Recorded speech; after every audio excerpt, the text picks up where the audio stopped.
सोनम वांगचुक मामले में एक बेहद चौंका देने वाला खुलासा सामने आया है।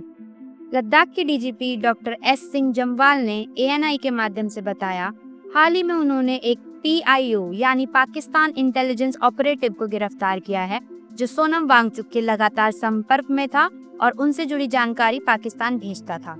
वांगचुक पाकिस्तान में न्यूज़पेपर डॉन के एक इवेंट में शामिल हुए थे। इसके अलावा वे बांग्लादेश भी जा चुके हैं। लद्दाख को पूर्ण राज्य का दर्जा दिलाने और संविधान की 6वीं सूची में शामिल करने जैसे कुछ अन्य प्रमुख मांगों को लेकर विरोध प्रदर्शन हो रहे हैं।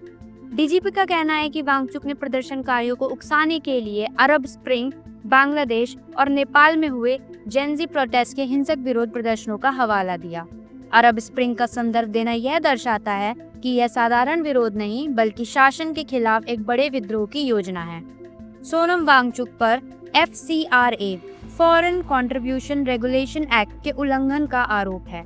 यह कानून भारत में एनजीओ को विदेश से मिलने वाले पैसों को रेगुलेट करता है।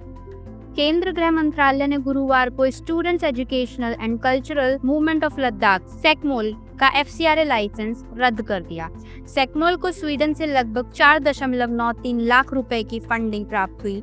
एनजीओ ने दावा किया कि इस राशि का उद्देश्य युवाओं में migration, climate change, global warming, food security, organic farming, संप्रभुता विषयों पर जागरूकता पैदा करना था। लेकिन फंडिंग के उद्देश्य में संप्रभुता शब्द शामिल था, इसलिए केंद्रीय गृह मंत्रालय ने इसे राष्ट्रीय हितों के खिलाफ मानते हुए FCRA नियमों का उल्लंघन करार दिया। वहीं वांगचुक की दूसरे NGO Himalayan institute of alternatives Ladakh पर सीधा आरोप लगा कि बिना लाइसेंस के भी इसने 1.5 करोड़ से ज्यादा की विदेशी रकम डोनेशन के रूप में ली है। इससे भी बड़ी बात, लगभग 6.5 करोड़ की राशि Himalayan institute of alternatives Ladakh से उनकी निजी कंपनी में ट्रांसफर कर दी गई है।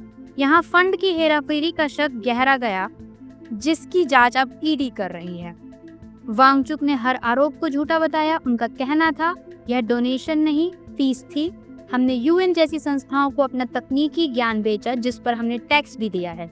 वांगचुक पर राष्ट्रीय सुरक्षा कानून NSA लगाया गया, जिसके तहत वह लंबे समय तक बिना जमानत हिरासत में रखे जा सकते हैं।